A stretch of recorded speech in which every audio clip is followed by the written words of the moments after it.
जिस तन लागे सो तन जाने, कोई न जाने पीर पराई। अर्थात जिस पर बीता हो बस वही समझ सकता है, कोई दूसरा किसी का दर्द नहीं समझ सकता, क्योंकि हर किसी को अपनी प्रॉब्लम बड़ी लगती है और दूसरे की छोटी। भारत के इतिहास में एक ऐसे कवि हुए हैं जिन्होंने मदिरा का प्याला एक बार भी अपने होठों से नहीं लगाया, मगर जो उनके मधुशाला के पास से भी गुजरा ना, वो उनके मधुशाला को कभी भूल भी नहीं पाया।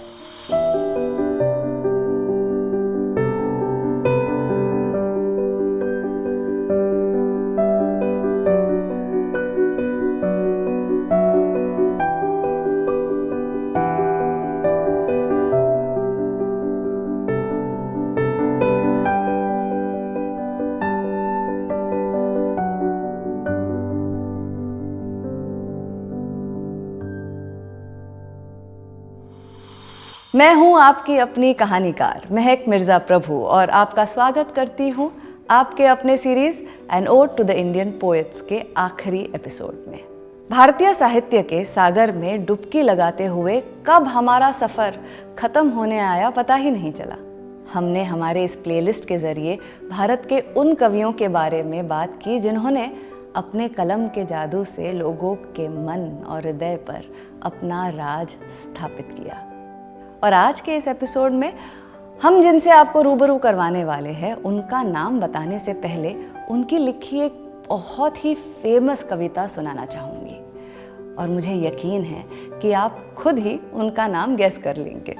वो कविता है अग्निपथ अग्निपथ अग्निपथ। वृक्ष हो भले खड़े, हो घने हो बड़े, एक पत्र छाया भी मांग मत मांग मत मांग मत। अग्निपथ अग्निपथ अग्निपथ। तू ना थकेगा कभी, तू ना रुकेगा कभी, तू ना मुड़ेगा कभी, कर शपथ कर शपथ कर शपथ। अग्निपथ अग्निपथ अग्निपथ। ये महान दृश्य है, चल रहा मनुष्य है, अश्रुश्वेत रक्त से लथपथ लथपथ लथपथ। अग्निपथ अग्निपथ अग्निपथ। अब तो आपको पता लग ही गया होगा कि हम बातें करने वाले हैं श्री बच्चन जी के बारे में। नहीं, अमिताभ बच्चन जी नहीं, उनके पिता श्री हरिवंश राय बच्चन जी के बारे में। हरिवंश राय बच्चन का जन्म 27 नवंबर 1907 को जीरो रोड बाबूपति औंध में एक कायस्थ परिवार में हुआ था। उनके पिता का नाम प्रताप नारायण श्रीवास्तव और माता का नाम सरस्वती देवी था। ये BHU और इलाहाबाद यूनिवर्सिटी के छात्र रहे। आगे की पढ़ाई के लिए वो कैम्ब्रिज चले गए, जहां उन्होंने अपनी PhD कंप्लीट की। बच्चन जी कैम्ब्रिज से डॉक्टरेट करने वाले दूसरे भारतीय हैं। 1926 में इनकी शादी श्यामा जी से हुई, जो इनसे 5 साल उम्र में छोटी थी। श्यामा जी ने शादी के 10 साल के बाद ही TB की बीमारी से लड़ते हुए दम तोड़ दिया। बच्चन जी ने ऐसे तो उर्दू और पर्शियन कविताएं पढ़कर बहुत कुछ जाना, मगर उन्होंने लिखने के लिए हिंदुस्तानी और अवधी भाषा चुनी। बच्चन जी को ख्याति फिल्मों से तब मिली जब उनकी लिखी कविता अग्निपथ के नाम से एक फिल्म बनाई, जिसका मुख्य किरदार श्री अमिताभ बच्चन जी थे। हरिवंश राय जी की यही कविता अग्निपथ फिल्म के शुरू में भी सुनाई गई है। बच्चन जी ने फिल्मों के लिए गाने भी लिखे, जैसे रंग बरसे भीगे चुनर वाली रंग बरसे। एक कवि के रूप में उन्हें प्रसिद्धि मधुशाला से मिली। बच्चन जी ने पहली बार BHU के मंच पर मधुशाला पढ़ी थी और तब से लेकर आज तक इसका नशा सर चढ़ बोल रहा है। इसमें कुल 135 रुबाइयाँ हैं और हर एक रुबाई खुद में एक ज्ञान का भंडार है। ये वो भंडार है जो बड़े बड़े ज्ञानी अपने पोथियों में लेकर घूमते थे। कहने को तो उन्होंने इतनी जटिल भाषा चुनी कि किसी को समझ ना आए। बच्चन साहब ने उसी बात को बिल्कुल आसान शब्दों में लिखकर हर किसी को समझा दिया। पूरी मधुशाला सुना पाना तो कठिन है, पर मैं आपको एक रुबाई सुना देती हूँ जो मेरी सबसे पसंदीदा है। एक बरस में एक बार ही जगती होली की ज्वाला, एक बार ही लगती बाजी जलती दीपों की माला। दुनिया वालों किंतु किसी दिन आ मदिरालय में देखो, दिन को होली रात दिवाली, रोज मनाती मधुशाला। मतलब यहाँ मधुशाला में हर रोज होली और दिवाली मनाई जाती है। यहाँ त्योहार मनाने के लिए किसी कैलेंडर की ज़रूरत नहीं होती। और ऐसे ऐसे 139 रुबाइयाँ हैं इस मधुशाला में।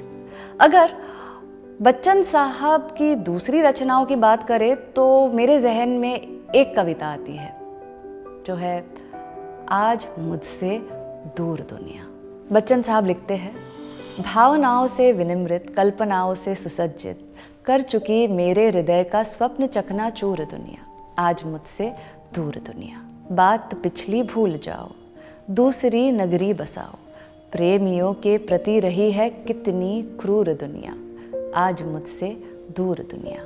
वह समझ मुझको न पाती और मेरा दिल जलाती है, चिता की राख कर में मांगती सिंदूर दुनिया, आज मुझसे दूर दुनिया। मतलब ये कि दुनिया ने एहसास भरे मेरे दिल को तोड़ दिया और कहता है छोड़ो, पीछे का सब कुछ भूल कर एक नई शुरुआत करो। ये दुनिया कितनी बुरी है। आज मेरी और दुनिया की सोच मेल नहीं खाती। आज मैं दुनिया से अलग हूँ। ऐसे ऐसे बहुत सी कविताएं हैं जो श्री हरिवंश राय बच्चन जी की हैं। भारतीय साहित्य में अपना महत्वपूर्ण योगदान देने के लिए इन्हें पद्म भूषण से सम्मानित किया गया। हरिवंश राय बच्चन जी ने ऑल इंडिया रेडियो में भी काम किया और 1966 में वो राज्यसभा के लिए भी नॉमिनेट हुए। 18 जनवरी 2003 को बच्चन साहब ने आखिरी सांस ली और भारत के एक महान कवि को ईश्वर ने अपने पास हमेशा के लिए बुला लिया। ज़रूर ईश्वर भी अपने दिन की शुरुआत बच्चन साहब की कविताएं सुनकर ही करते होंगे। तो फ्रेंड्स, ये थी हरिवंश राय बच्चन जी की जिंदगी। काफ़ी सरल पर काफ़ी प्रसिद्ध। सो उम्मीद करते हैं कि आपको हमारी प्लेलिस्ट की आखिरी वीडियो भी पसंद आई होगी। हम जल्दी आएंगे एक नई प्लेलिस्ट के साथ। और अगर आपको ये वीडियो पसंद आया है तो ज़रूर लाइक शेयर करें, और अगर कुछ सुझाव देना चाहते हैं या किसी विषय पर आप चाहते हैं कि हम वीडियो बनाएं तो कमेंट बॉक्स में ज़रूर हमें बताएं। बहुत जल्द मिलने की कामना के साथ आप सभी से मैं अब अलविदा चाहूँगी। धन्यवाद। जल्दी से प्ले स्टोर पर जाकर माइंड वॉर्स का नया ऐप डाउनलोड कीजिए। खेलिए बहुत सारे quizzes which bridge the gap between studies and your buddies, और पाओ गेम्स खेलते खेलते स्टडी करने का मजा। So what are you waiting for? Download the app now.